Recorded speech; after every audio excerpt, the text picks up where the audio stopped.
Before I begin, I'll naturally be comparing this game to Morrowind and Skyrim. I love Skyrim and would love a remastered version of Morrowind, so when I make comparisons to those games, I'm not saying they're bad games. I have to be very careful as Elder Scrolls fans can be very tribal over which is their favourite game, and it's usually 9 times out of 10 the game that they entered the series with. But this isn't a video about which Elder Scrolls game is the best, it's just about some lessons that Bethesda can maybe carry over from Skyrim and from Oblivion Remastered. Number 1. Quest quality over quest quantity. Oblivion objectively has fewer quests than Skyrim due to the infinite Radiant AI quests that you can be given on Skyrim. Most of the quests in Oblivion are fun and creative with a few exceptions.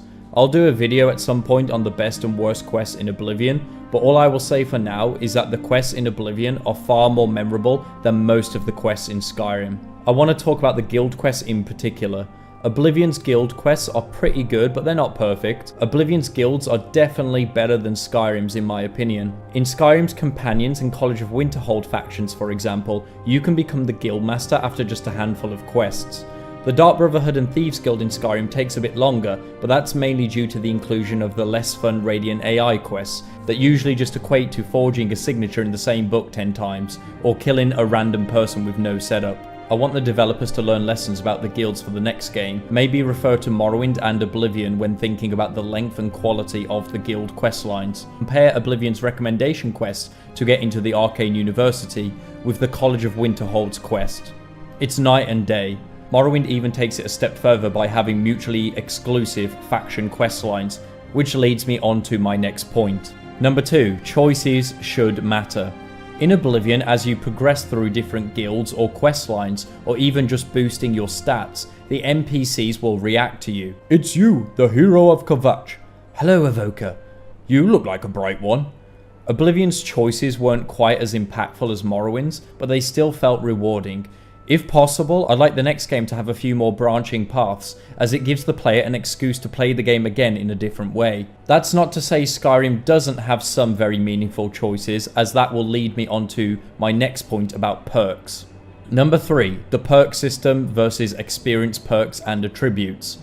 Oblivion's leveling system improved a lot in the remaster. Attributes were a bit more balanced, and I love the idea of gaining perks while leveling skills. I do like the concept of Skyrim's system, but in practice it's a bit more problematic to me. Unless I'm role-playing, if I choose to put perks into things such as speechcraft and lockpicking, I'm not keeping up in power with the enemies around me. I actually have a mod in Skyrim to give me 2 perks per level. One I invest in my power, and the other I put into my role-playing. Oblivion Remastered still did a pretty shoddy job of making things such as personality an appealing prospect, especially when you see how effective it can be in games such as New Vegas. But for the skills, at least you're not losing perk points to lockpicking and things like that. You just get better by doing it over time, unless you use a certain exploit, lol. This one kind of riffs off the first point as it's more about story, but the thing I want them to learn from is having the main character not being the chosen one. I believe it works better if you are the supporting role. In Skyrim, you're the Dragonborn. This makes it really hard to roleplay as anything else but a savior. Roleplaying is essential in these games, but only as long as I still feel in character. In Oblivion, right from the get-go, you can choose to snub the Emperor's ramblings about divine intervention. Maybe you're just closing the Oblivion Gate so that you can continue being a thief in peace. Maybe you just ignore the Oblivion crisis entirely. You can obviously do the same thing in Skyrim, but it feels a little bit harder to do in character because it's almost like the gods themselves put you on the planet to do this one thing, and giving you special powers that almost nobody else has just so you can achieve it. It's cool being the Dragonborn, and I definitely enjoyed the experience, but I hope in the next game they revert to you not being a Gary Stu chosen one right out of the gate. Number 5. Balancing. Magic is really fun, especially in Morrowind and Oblivion, but the lessons they can learn is to not leave archery and melee behind. In Oblivion, magic is king by some distance. Nothing compares to it really at all. Please don't take this as me asking them to get rid of spellcrafting. I do not want that. I want spellcrafting in the game. The magic in Oblivion and Morrowind is really varied from a gameplay perspective, but it can leave archery and warrior builds in the dust. Skyrim kind of overcorrected and made magic a little bit less useful and made the stealth archer into what the mage once was. I prefer the magic system in Oblivion, as you can cast spells while still having a sword and shield, but they really need to bump the damage output of melee and archer damage. The best melee weapons such as Goldbrand and Umbra are only good but not great in Oblivion. Likewise, bow damage and arrow resource management can't compete with just casting spells that do way more damage with a regenerative resource of magicka instead of doing the resource management of arrows. So the only way I can really think to make melee and archer builds more viable is to increase the damage output more as you level up the skill, and maybe have some extra perks that just make them more viable as a build. Okay, so that concludes the 5 things that I hope Bethesda learned from the success of the Oblivion Remaster, the success of Skyrim, and the core fan base of Morrowind.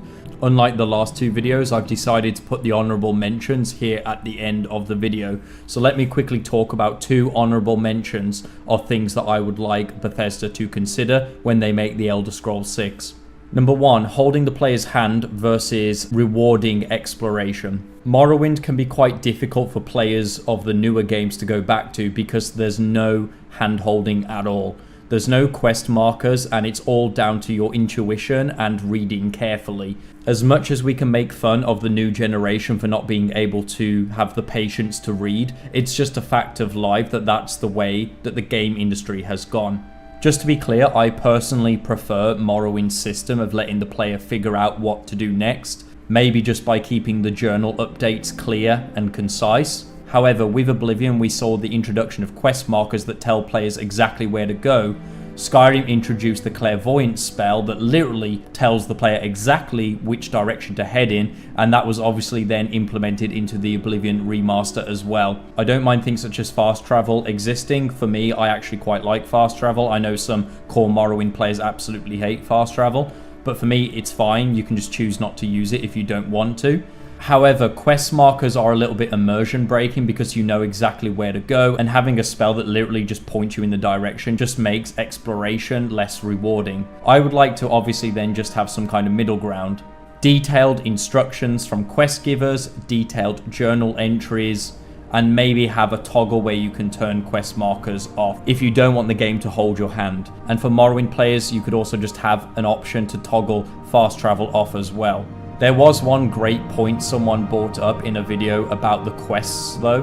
The problem with fast travel is that every quest basically assumes that the player is going to use it. Therefore, it's very common for quests to revolve around sending the player really far away from the quest giver, sometimes multiple times, even though it absolutely makes no sense. To get around that, I would honestly just have some kind of message system. Like you can get like a courier to just go and send a message to the quest giver to confirm that the quest is done. I know that's probably niche and asking a little bit much, but it's just an idea that I would throw out there. The second thing I'd like to talk about is also linked to exploration as well. I really like that Skyrim made each dungeon a lot more interesting and engaging. Maybe that's where they sacrificed the quest quality, was to pay more attention to the exploration. However, in Oblivion and Skyrim, you are basically fighting the same enemies in each dungeon as well, so it does feel repetitive in both games. Oblivion's system is obviously not all that great because it's basically copy and pasted dungeons over and over again with very few unique experiences. Skyrim did a much better job of making each dungeon and cave feel a little bit different. However, Skyrim overdid one little thing. It overdid the hand-holding that I mentioned a little bit earlier.